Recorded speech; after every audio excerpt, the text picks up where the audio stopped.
another story that makes me go, something's not right there. Apparently this story makes the rest of the media go, at least it does Al Franken. Here's Al Franken at the hearings. Oh, who's got sleepy eyes? Who's it, David? Who's a little sleepy? This is Al Franken at the Kagan hearings. Here you have somebody who, look at it. Don't you hate that moment? I hate that moment where you're like, oh. This is a woman that you don't know anything about. And what we do know sends up enough flags, you know, there's enough red flags to be really a protest at the G20.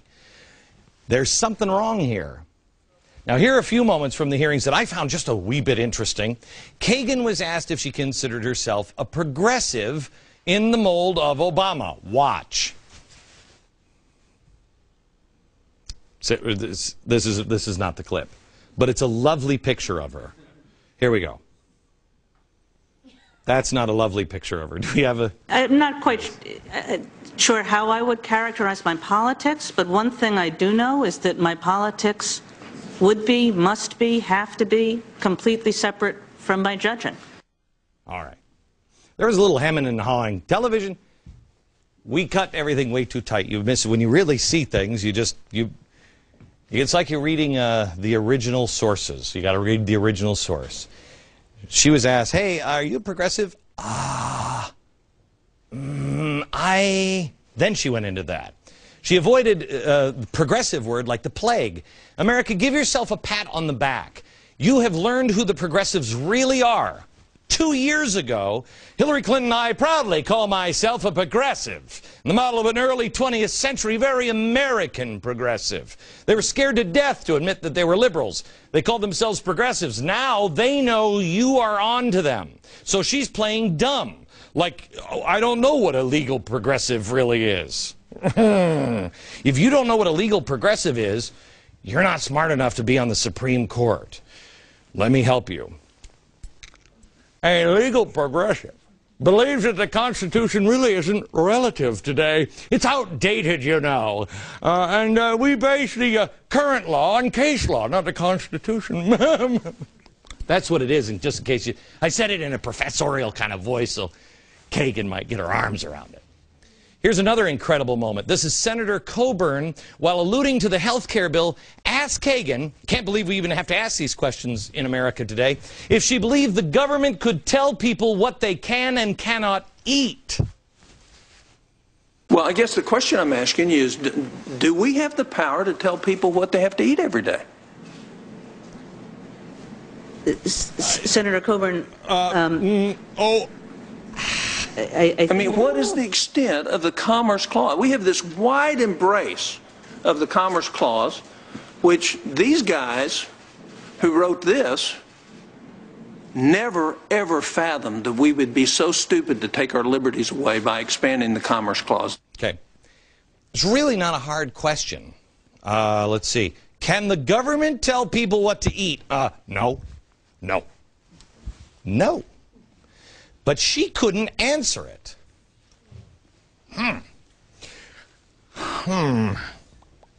I wish we were smart enough to figure out what that meant, you know.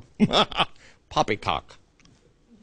You just got a preview of how one Supreme Court justice would vote against the constitutionality of the health care bill.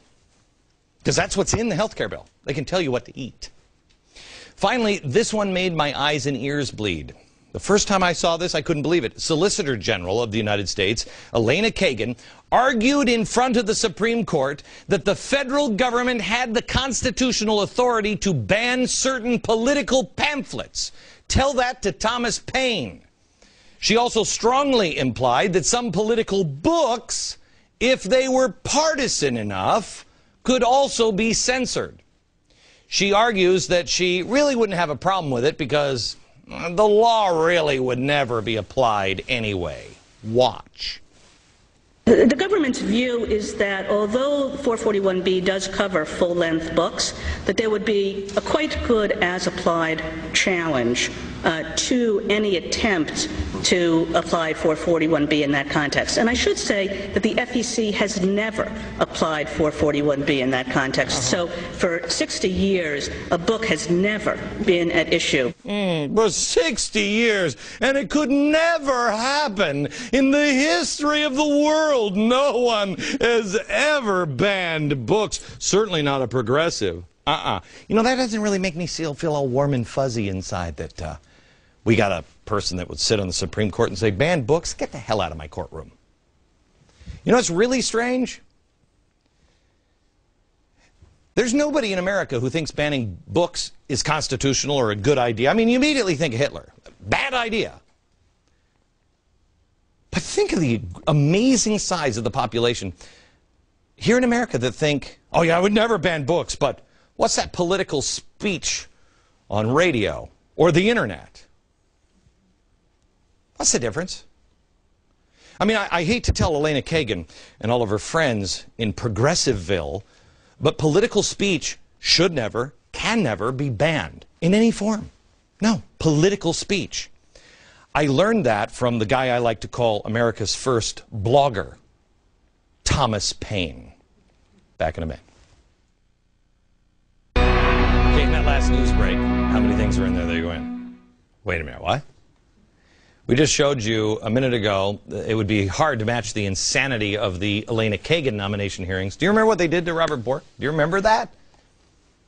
This woman is less extreme than Robert Bork? Some have called these hearings the kabuki theater, which I think is an insult to a highly stylized Japanese dance drama classic. Why the hate on kabuki theater? Not even the Kagan hearings can come close, however, to the display put on by California Congressman Pete Stark. Here's Pete. There he is. How you doing, Pete? He's speaking at what appears to be a town hall type gathering to his constituents. He's got to talk to his constituents. He's only been in office since 1973. When the topic of border security comes up, here's how he handles it. The Minutemen want to have something to say? Yep. Who are you going to kill today? Who are we going to kill today? Yeah. Well, I just would like to know, well, actually American citizens are being killed right now by this drug war that's going on. That's right. Yes, yes, Congressman, you smug, sanctimonious sack of sarcasm. You're right. There are people being killed. American citizens are being killed in this drug war, and they're being kidnapped. According to ABC News, and I quote, Phoenix, Arizona has become the kidnapping capital of America, with more incidents than any other city in the world outside of Mexico City. Mexico City must have just been bumped up because it used to be Bogota, Colombia. Phoenix, Arizona, Bogota, Colombia. You think we got a problem in our country? It is so dangerous that in Arizona they have closed off an area that stretches 80 miles along the border. Some might say that's called giving up sovereignty. Many police officers have lost their lives at the hands of those who are here illegally. He doesn't mention that. No problem.